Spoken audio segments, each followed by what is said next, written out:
పైకి లీటర్లా కనిపించే ప్రతి ఆయిల్ ప్యాకెట్ లీటర్ కాకపోవచ్చు, కానీ ఫ్రీడమ్ ఆయిల్ ప్యాకెట్లో మాత్రం ఖచ్చితంగా లీటర్ నూనె ఉంటుంది. ఆంధ్రప్రదేశ్ ప్రభుత్వం వైద్య ఆరోగ్య రంగాల్లో విప్లవాత్మకమైనటువంటి సంస్కరణలు తీసుకొచ్చే దిశగా అడుగులు వేస్తుంది. ఒకటి కాదు, రెండు కాదు, ఏకంగా 105 సూపర్ స్పెషాలిటీ హాస్పిటల్స్ కట్టేందుకు సిద్ధమవుతుంది. ప్రతి నియోజకవర్గంలో ఒక ఆసుపత్రి ఉండాలనే సంకల్పంతో ఏపీ ప్రభుత్వం ఒక ప్రణాళికని రిలీజ్ చేసింది. దీనికి సంబంధించినటువంటి పాలసీ గైడ్ లైన్స్ను కూడా గవర్నమెంట్ డిసైడ్ చేసింది. అతి త్వరలోనే దీనికి ప్రైవేటు భాగస్వామ్యంతో పీపీపీ మోడల్లో ఈ ఆసుపత్రుల నిర్మాణాన్ని చేపట్టేటువంటి అవకాశం ఉంది. ప్రధానంగా ఆరోగ్యశ్రీతో గత ప్రభుత్వం పెట్టినటువంటి బకాయిలకి చెల్లింపుల పైన గ్యారంటీ ఇవ్వడంతో పాటు ఆరోగ్యశ్రీకి సమాంతరంగా ఎన్టీఆర్ ఆరోగ్య సేవ స్కీమ్ని కేంద్ర ప్రభుత్వం ప్రారంభించినటువంటి ఆయుష్మాన్ భారత్ పేరుతో ఉన్న స్కీమ్ని ఇంటిగ్రేట్ చేస్తూ పెద్ద ఎత్తున వైద్య ఆరోగ్య రంగంలో సంస్కరణలకి ఏపీ ప్రభుత్వం సిద్ధమవుతుంది. ఈ 105 ఆసుపత్రుల లెక్క ఏంటి, ఏ క్రైటీరియా మీద రాష్ట్ర ప్రభుత్వం ఇన్ని ఆసుపత్రులు నిర్మించాలనేటువంటి ఆలోచనకు వచ్చింది, ఒకసారి విశ్లేషించేటువంటి ప్రయత్నం చేద్దాం. రాష్ట్రంలో ఉన్నటువంటి ప్రతి నియోజకవర్గంలోనూ ఒక ఆసుపత్రి ఉండాలనేటువంటి సంకల్పం, అది కూడా 100 పడకలకి మించినటువంటి ఆసుపత్రులు, అన్ని స్పెషాలిటీలు ఉండేలాగా ఏర్పాటు చేయాలనేటువంటి ఆలోచన ఆంధ్రప్రదేశ్ ప్రభుత్వం చేసింది. అనుకున్నదే తడవగా దీనికి సంబంధించి రాష్ట్రంలో ఇప్పటికే 100కు పైగా బెడ్లు ఉన్నటువంటి ప్రతి జిల్లాలో, ప్రతి నియోజకవర్గంలో 100కు పైగా బెడ్లు ఉన్నటువంటి ఆసుపత్రుల డేటాని ఏపీ ప్రభుత్వం సేకరించింది. ఒకసారి మనం ఇక్కడ చూస్తే కనుక ఈ డేటాలో జిల్లా, అలానే అందులో ఉన్నటువంటి నియోజకవర్గాలు, వాటికి సంబంధించి ఉన్నటువంటి 100 పడకల ఆసుపత్రులు, ప్రస్తుతం వినియోగంలో ఉన్నటువంటి 100 పడకల ఆసుపత్రులు, కొత్తగా ఏర్పాటు చేయాల్సిన మిగతా నియోజకవర్గాలు ఏర్పాటు చేయాల్సినటువంటి ఆసుపత్రి లెక్క మొత్తాన్ని కూడా ఒక పట్టికని ఏపీ ఆరోగ్య శాఖ రెడీ చేసింది. మొదట అనకాపల్లి జిల్లాలో చూస్తే 7 నియోజకవర్గాలు ఉన్నాయి. అందులో 2 చోట్ల మాత్రమే 100 పడకల ఆసుపత్రులు ఉన్నాయి. మరొక 5 నియోజకవర్గాల్లో 100 పడకల ఆసుపత్రులు నిర్మించాల్సినటువంటి పరిస్థితి ఉంది. అదే తరహాలో అనంతపురంలో 8 నియోజకవర్గాలంటే 3 ఆసుపత్రులు మాత్రమే ఉన్నాయి, 5 నిర్మించాల్సిన పరిస్థితి ఉంది. అన్నమయ్య జిల్లాలో 6 నియోజకవర్గాలు ఉంటే 2 మాత్రమే ఆసుపత్రులు ఉన్నాయి, మరో 4 నిర్మించాల్సిన పరిస్థితి ఉంది. ఇక అల్లూరు సీతారామరాజు, పూర్తిగా అల్లూరు సీతారామరాజు జిల్లా గిరిజన ప్రాంతం, ఇందులో 3 నియోజకవర్గాలు ఉంటే 2 100 పడకల ఆసుపత్రులు ఉన్నాయి, మరొక దానిలో నిర్మించాల్సిన పరిస్థితి ఉంది. ఇక బాపట్లలో 6 నియోజకవర్గాలు ఉంటే బాపట్ల జిల్లాలో 2 100 పడకల ఆసుపత్రులు ఉన్నాయి, 4 నిర్మించాల్సిన పరిస్థితి ఉంది. చిత్తూరు జిల్లాలో 7 నియోజకవర్గాలు ఉంటే 2 100 పడకల ఆసుపత్రులు ఉన్నాయి, 5 నిర్మించాల్సిన అవసరం ఉంది. ఇక కోనసీమ జిల్లాలో 7 నియోజకవర్గాలు ఉంటే 2 అందుబాటులో ఉన్నాయి, మరొక 5 నిర్మించాలి.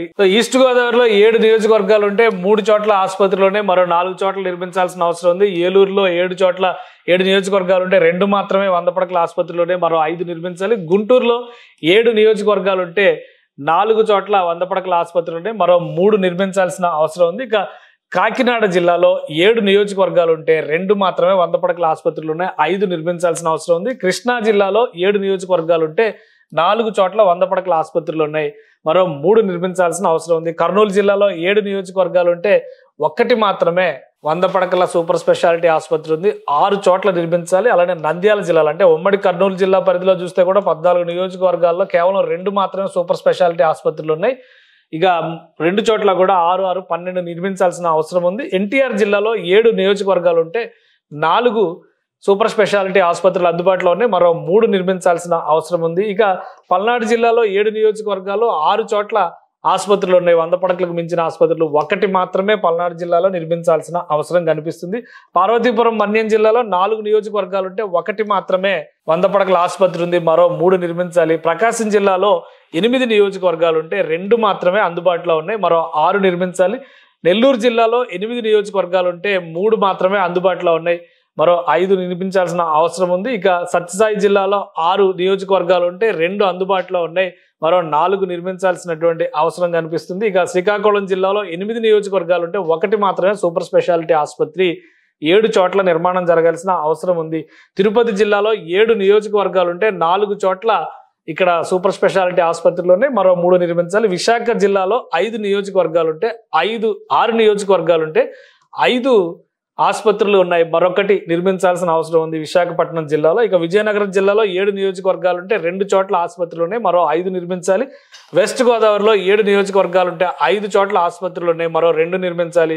ఫైనల్గా వైఎస్ఆర్ కడప జిల్లాలో 7 నియోజకవర్గాలు ఉంటే 3 ఆసుపత్రులు అందుబాటులో ఉన్నాయి, మరొక 4 నిర్మించాల్సినటువంటి అవసరం కనిపిస్తుంది. సో టోటల్గా 175 నియోజకవర్గాల్లో ప్రస్తుతం కేవలం 70 ఆసుపత్రులు మాత్రమే అందుబాటులో ఉన్నాయి. మరొక 105 నియోజకవర్గాల్లో ఆసుపత్రుల నిర్మాణం చేయాల్సినటువంటి అవసరం ఉంది. దీనికి సంబంధించి రాష్ట్ర ప్రభుత్వం ఒక పాలసీని డిక్లేర్ చేసింది. పీపీపీ మోడల్లో, అంటే పబ్లిక్ ప్రైవేట్ పార్ట్నర్షిప్ మోడల్లో నిర్మించేటువంటి ఈ ఆసుపత్రులకి ప్రభుత్వ పక్షాన భూమిని సేకరించి, ఎక్కడ అందుబాటులో ఉంటే అక్కడ భూమిని సేకరించి ప్రభుత్వం ఉచితంగా ఇవ్వడానికి సిద్ధంగా ఉంది. అలానే ఈ ఆసుపత్రులు నిర్మించేటువంటి సంస్థలకి లేదా వ్యక్తులకి వైబిలిటీ గ్యాప్ ఫండింగ్ ఉంటే, ఒకవేళ ఆసుపత్రి నిర్మాణం జరిగిన తర్వాత నిర్వహణ విషయంలో నష్టాలు చవిచూసేటువంటి పరిస్థితి ఉంటే కనుక వైబిలిటీ గ్యాప్ ఫండింగ్ చేయడానికి కూడా రాష్ట్ర ప్రభుత్వం సిద్ధంగా ఉన్నట్టుగా ప్రకటించింది. అతి త్వరలోనే ఈ 105 నియోజకవర్గాలు, అంటే ఎక్కడైతే ఆసుపత్రులు లేవో ఈ 105 చోట్ల కూడా వీలైనంత తొందరగా ఆసుపత్రి నిర్మాణానికి ముందుకు వచ్చేటువంటి దాతలు లేదా సంస్థలు, వైద్యులకి సంబంధించినటువంటి సంస్థలు ఉంటే వారిని కూడా అందులో భాగం చేయొచ్చు. ఒకవేళ అక్కడే 30 పడకలు 50 పడకల ఆసుపత్రులు నిర్వహిస్తున్నటువంటి సంస్థలు ఉంటే కనుక దాన్ని 100 పడకలకి నుంచి 300 పడకలకి అప్గ్రేడ్ చేసే విధంగా రాష్ట్ర ప్రభుత్వం సహకరిస్తుంది. ఓవరాల్గా రాష్ట్రంలో ఉన్నటువంటి ప్రతి నియోజకవర్గంలో 100 పడకల నుంచి 300 పడకల వరకు, ఎందుకంటే అర్బనైజ్డ్ ఏరియాస్ ఎక్కువ ఉంటాయి, అర్బన్ ఏరియాస్ ఎక్కువ ఉంటే కనుక రిక్వైర్మెంట్ ఎక్కువ ఉంటుంది, పాపులేషన్ కూడా ఎక్కువ ఉంటుంది. కాబట్టి 300 పడకల వరకు కూడా సపోర్ట్ చేయాలని ఆంధ్రప్రదేశ్ ప్రభుత్వం నిర్ణయించింది. దీనికి సంబంధించినటువంటి విధి విధానాలను కూడా వైద్య ఆరోగ్య శాఖ రిలీజ్ చేసింది. అతి త్వరలోనే ప్రైవేటు భాగస్వామ్యంతో ప్రతి నియోజకవర్గంలో ఎక్కడైతే ఆసుపత్రులు లేవో అక్కడ ఆసుపత్రుల నిర్మాణం చేయొచ్చు. ఉన్నటువంటి ఆసుపత్రులు ఎన్హాన్స్మెంట్, అప్గ్రేడ్ చేయడానికి కనుక సంసిద్ధత వ్యక్తం చేస్తే వాళ్ళకి రాష్ట్ర ప్రభుత్వం తోడ్పాటు అందించేటువంటి అవకాశం ఉంది. విజన్ 2047 డాక్యుమెంట్లో భాగంగా ఆరోగ్య ఆంధ్రప్రదేశ్ని ఆవిష్కరించాలంటే ప్రతి ఒక్కరికి ఆరోగ్యపరమైనటువంటి సదుపాయాలు అందుబాటులోకి రావాలి. అలానే అమరావతిని మెగా గ్లోబల్ సిటీగా, గ్లోబల్ మెగా మెడి సిటీగా మార్చాలనేటువంటి సంకల్పాన్ని రాష్ట్ర ప్రభుత్వం తీసుకుంది. ఆ వ్యవస్థకి అనుసంధానించే విధంగా ప్రతి నియోజకవర్గంలో 100 పడకల సూపర్ స్పెషాలిటీ ఆసుపత్రులు ఉండాల్సిందేనని ముఖ్యమంత్రి కరాఖండిగా చెబుతున్నారు. ఆ వ్యూహంలో భాగంగానే ఈ కొత్త ప్రణాళికని ఆంధ్రప్రదేశ్ ప్రభుత్వం ఆవిష్కరించింది. అతి త్వరలోనే ప్రైవేటు భాగస్వామ్యంతో ఆసుపత్రుల నిర్మాణానికి కావాల్సిన కార్యాచరణను కూడా ప్రకటించే అవకాశాలు కనిపిస్తున్నాయి. ఆంధ్రప్రదేశ్ ప్రభుత్వం వైద్య ఆరోగ్య రంగాల్లో విప్లవాత్మకమైనటువంటి సంస్కరణలు తీసుకొచ్చే దిశగా అడుగులు వేస్తుంది. 1 కాదు 2 కాదు, ఏకంగా 105 సూపర్ స్పెషాలిటీ హాస్పిటల్స్ కట్టేందుకు సిద్ధమవుతుంది. ప్రతి నియోజకవర్గంలో ఒక ఆసుపత్రి ఉండాలనే సంకల్పంతో ఏపీ ప్రభుత్వం ఒక ప్రణాళికని రిలీజ్ చేసింది. దీనికి సంబంధించినటువంటి పాలసీ గైడ్లైన్స్ను కూడా గవర్నమెంట్ డిసైడ్ చేసింది. అతి త్వరలోనే దీనికి ప్రైవేటు భాగస్వామ్యంతో పీపీపీ మోడల్లో ఈ ఆసుపత్రుల నిర్మాణాన్ని చేపట్టేటువంటి అవకాశం ఉంది. ప్రధానంగా ఆరోగ్యశ్రీతో గత ప్రభుత్వం పెట్టినటువంటి బకాయిలకి చెల్లింపుల పైన గ్యారంటీ ఇవ్వడంతో పాటు ఆరోగ్యశ్రీకి సమాంతరంగా ఎన్టీఆర్ ఆరోగ్య సేవ స్కీమ్ని కేంద్ర ప్రభుత్వం ప్రారంభించినటువంటి ఆయుష్మాన్ భారత్ పేరుతో ఉన్న స్కీమ్ని ఇంటిగ్రేట్ చేస్తూ పెద్ద ఎత్తున వైద్య ఆరోగ్య రంగంలో సంస్కరణలకి ఏపీ ప్రభుత్వం సిద్ధమవుతుంది. ఈ 105 ఆసుపత్రుల లెక్క ఏంటి, ఏ క్రైటీరియా మీద రాష్ట్ర ప్రభుత్వం ఇన్ని ఆసుపత్రులు నిర్మించాలనేటువంటి ఆలోచనకు వచ్చింది, ఒకసారి విశ్లేషించేటువంటి ప్రయత్నం చేద్దాం. రాష్ట్రంలో ఉన్నటువంటి ప్రతి నియోజకవర్గంలోనూ ఒక ఆసుపత్రి ఉండాలనేటువంటి సంకల్పం, అది కూడా 100 పడకలకి మించినటువంటి ఆసుపత్రులు, అన్ని స్పెషాలిటీలు ఉండేలాగా ఏర్పాటు చేయాలనేటువంటి ఆలోచన ఆంధ్రప్రదేశ్ ప్రభుత్వం చేసింది. అనుకున్నదే తడవగా దీనికి సంబంధించి రాష్ట్రంలో ఇప్పటికే 100కు పైగా బెడ్లు ఉన్నటువంటి ప్రతి జిల్లాలో, ప్రతి నియోజకవర్గంలో 100కు పైగా బెడ్లు ఉన్నటువంటి ఆసుపత్రుల డేటాని ఏపీ ప్రభుత్వం సేకరించింది. ఒకసారి మనం ఇక్కడ చూస్తే కనుక ఈ డేటాలో జిల్లా అలానే అందులో ఉన్నటువంటి నియోజకవర్గాలు, వాటికి సంబంధించి ఉన్నటువంటి 100 పడకల ఆసుపత్రులు, ప్రస్తుతం వినియోగంలో ఉన్నటువంటి 100 పడకల ఆసుపత్రులు, కొత్తగా ఏర్పాటు చేయాల్సిన మిగతా నియోజకవర్గాలు ఏర్పాటు చేయాల్సినటువంటి ఆసుపత్రి, లెక్క మొత్తాన్ని కూడా ఒక పట్టికని ఏపీ ఆరోగ్య శాఖ రెడీ చేసింది. మొదట అనకాపల్లి జిల్లాలో చూస్తే 7 నియోజకవర్గాలు ఉన్నాయి, అందులో 2 చోట్ల మాత్రమే 100 పడకల ఆసుపత్రులు ఉన్నాయి. మరొక 5 నియోజకవర్గాల్లో 100 పడకల ఆసుపత్రులు నిర్మించాల్సినటువంటి పరిస్థితి ఉంది. అదే తరహాలో అనంతపురంలో 8 నియోజకవర్గాలంటే 3 ఆసుపత్రులు మాత్రమే ఉన్నాయి, 5 నిర్మించాల్సిన పరిస్థితి ఉంది. అన్నమయ్య జిల్లాలో 6 నియోజకవర్గాలుంటే 2 మాత్రమే ఆసుపత్రులు ఉన్నాయి, మరో 4 నిర్మించాల్సిన పరిస్థితి ఉంది. ఇక అల్లూరు సీతారామరాజు, పూర్తిగా అల్లూరు సీతారామరాజు జిల్లా గిరిజన ప్రాంతం, ఇందులో 3 నియోజకవర్గాలు ఉంటే 2 100 పడకల ఆసుపత్రులు ఉన్నాయి, మరొక దానిలో నిర్మించాల్సిన పరిస్థితి ఉంది. ఇక బాపట్లలో 6 నియోజకవర్గాలు ఉంటే బాపట్ల జిల్లాలో 2 100 పడకల ఆసుపత్రులు ఉన్నాయి, 4 నిర్మించాల్సిన పరిస్థితి ఉంది. చిత్తూరు జిల్లాలో 7 నియోజకవర్గాలు ఉంటే 2 100 పడకల ఆసుపత్రులు ఉన్నాయి, 5 నిర్మించాల్సిన అవసరం ఉంది. ఇక కోనసీమ జిల్లాలో 7 నియోజకవర్గాలు ఉంటే 2 అందుబాటులో ఉన్నాయి, మరొక 5 నిర్మించాలి. ఈస్ట్ గోదావరిలో 7 నియోజకవర్గాలు ఉంటే 3 చోట్ల ఆసుపత్రులు ఉన్నాయి, మరో 4 చోట్ల నిర్మించాల్సిన అవసరం ఉంది. ఏలూరులో 7 చోట్ల 7 నియోజకవర్గాలు ఉంటే 2 మాత్రమే 100 పడకల ఆసుపత్రులు ఉన్నాయి, మరో 5 నిర్మించాలి. గుంటూరులో 7 నియోజకవర్గాలు ఉంటే 4 చోట్ల 100 పడకల ఆసుపత్రులు ఉన్నాయి, మరో 3 నిర్మించాల్సిన అవసరం ఉంది. ఇక కాకినాడ జిల్లాలో 7 నియోజకవర్గాలు ఉంటే 2 మాత్రమే 100 పడకల ఆసుపత్రులు ఉన్నాయి, 5 నిర్మించాల్సిన అవసరం ఉంది. కృష్ణా జిల్లాలో 7 నియోజకవర్గాలు ఉంటే 4 చోట్ల 100 పడకల ఆసుపత్రులు ఉన్నాయి, మరో 3 నిర్మించాల్సిన అవసరం ఉంది. కర్నూలు జిల్లాలో 7 నియోజకవర్గాలు ఉంటే 1 మాత్రమే 100 పడకల సూపర్ స్పెషాలిటీ ఆసుపత్రి ఉంది, 6 చోట్ల నిర్మించాలి. అలానే నంద్యాల జిల్లాలో అంటే ఉమ్మడి కర్నూలు జిల్లా పరిధిలో చూస్తే కూడా 14 నియోజకవర్గాల్లో కేవలం 2 మాత్రమే సూపర్ స్పెషాలిటీ ఆసుపత్రులు ఉన్నాయి. ఇక 2 చోట్ల కూడా 6, 6, 12 నిర్మించాల్సిన అవసరం ఉంది. ఎన్టీఆర్ జిల్లాలో 7 నియోజకవర్గాలు ఉంటే 4 సూపర్ స్పెషాలిటీ ఆసుపత్రులు అందుబాటులో ఉన్నాయి, మరో 3 నిర్మించాల్సిన అవసరం ఉంది. ఇక పల్నాడు జిల్లాలో 7 నియోజకవర్గాలు 6 చోట్ల ఆసుపత్రులు ఉన్నాయి, 100 పడకలకు మించిన ఆసుపత్రులు 1 మాత్రమే పల్నాడు జిల్లాలో నిర్మించాల్సిన అవసరం కనిపిస్తుంది. పార్వతీపురం మన్యం జిల్లాలో 4 నియోజకవర్గాలు ఉంటే 1 మాత్రమే 100 పడకల ఆసుపత్రి ఉంది, మరో 3 నిర్మించాలి. ప్రకాశం జిల్లాలో 8 నియోజకవర్గాలు ఉంటే 2 మాత్రమే అందుబాటులో ఉన్నాయి, మరో 6 నిర్మించాలి. నెల్లూరు జిల్లాలో 8 నియోజకవర్గాలు ఉంటే 3 మాత్రమే అందుబాటులో ఉన్నాయి, మరో 5 నిర్మించాల్సిన అవసరం ఉంది. ఇక సత్యసాయి జిల్లాలో 6 నియోజకవర్గాలు ఉంటే 2 అందుబాటులో ఉన్నాయి, మరో 4 నిర్మించాల్సినటువంటి అవసరం కనిపిస్తుంది. ఇక శ్రీకాకుళం జిల్లాలో 8 నియోజకవర్గాలు ఉంటే 1 మాత్రమే సూపర్ స్పెషాలిటీ ఆసుపత్రి, 7 చోట్ల నిర్మాణం జరగాల్సిన అవసరం ఉంది. తిరుపతి జిల్లాలో 7 నియోజకవర్గాలు ఉంటే 4 చోట్ల ఇక్కడ సూపర్ స్పెషాలిటీ ఆసుపత్రులు ఉన్నాయి, మరో 3 నిర్మించాలి. విశాఖ జిల్లాలో 5 నియోజకవర్గాలు ఉంటే 6 నియోజకవర్గాలు ఉంటే 5 ఆసుపత్రులు ఉన్నాయి, మరొకటి నిర్మించాల్సిన అవసరం ఉంది విశాఖపట్నం జిల్లాలో. ఇక విజయనగరం జిల్లాలో 7 నియోజకవర్గాలు ఉంటే 2 చోట్ల ఆసుపత్రులు ఉన్నాయి, మరో 5 నిర్మించాలి. వెస్ట్ గోదావరిలో 7 నియోజకవర్గాలు ఉంటే 5 చోట్ల ఆసుపత్రులు ఉన్నాయి, మరో 2 నిర్మించాలి.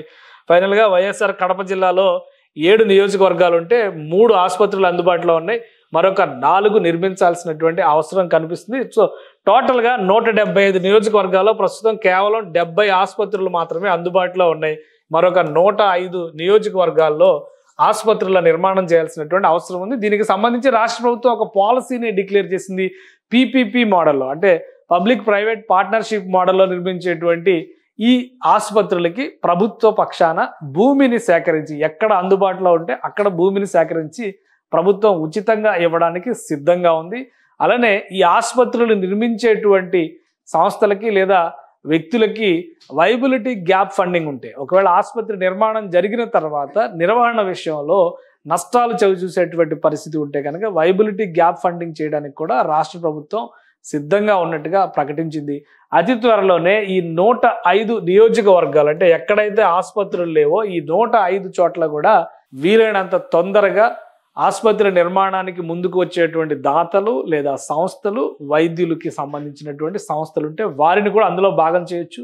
ఒకవేళ అక్కడే 30 పడకలు 50 పడకల ఆసుపత్రులు నిర్వహిస్తున్నటువంటి సంస్థలు ఉంటే కనుక దాన్ని 100 పడకలకి నుంచి 300 పడకలకి అప్గ్రేడ్ చేసే విధంగా రాష్ట్ర ప్రభుత్వం సహకరిస్తుంది. ఓవరాల్గా రాష్ట్రంలో ఉన్నటువంటి ప్రతి నియోజకవర్గంలో 100 పడకల నుంచి 300 పడకల వరకు, ఎందుకంటే అర్బనైజ్డ్ ఏరియాస్ ఎక్కువ ఉంటే, అర్బన్ ఏరియాస్ ఎక్కువ ఉంటే కనుక రిక్వైర్మెంట్ ఎక్కువ ఉంటుంది, పాపులేషన్ కూడా ఎక్కువ ఉంటుంది. కాబట్టి 300 పడకల వరకు కూడా సపోర్ట్ చేయాలని ఆంధ్రప్రదేశ్ ప్రభుత్వం నిర్ణయించింది. దీనికి సంబంధించినటువంటి విధి విధానాలను కూడా వైద్య ఆరోగ్య శాఖ రిలీజ్ చేసింది. అతి త్వరలోనే ప్రైవేటు భాగస్వామ్యంతో ప్రతి నియోజకవర్గంలో ఎక్కడైతే ఆసుపత్రులు లేవో అక్కడ ఆసుపత్రుల నిర్మాణం చేయొచ్చు. ఉన్నటువంటి ఆసుపత్రులు ఎన్హాన్స్మెంట్, అప్గ్రేడ్ చేయడానికి కనుక సంసిద్ధత వ్యక్తం చేస్తే వాళ్ళకి రాష్ట్ర ప్రభుత్వం తోడ్పాటు అందించేటువంటి అవకాశం ఉంది.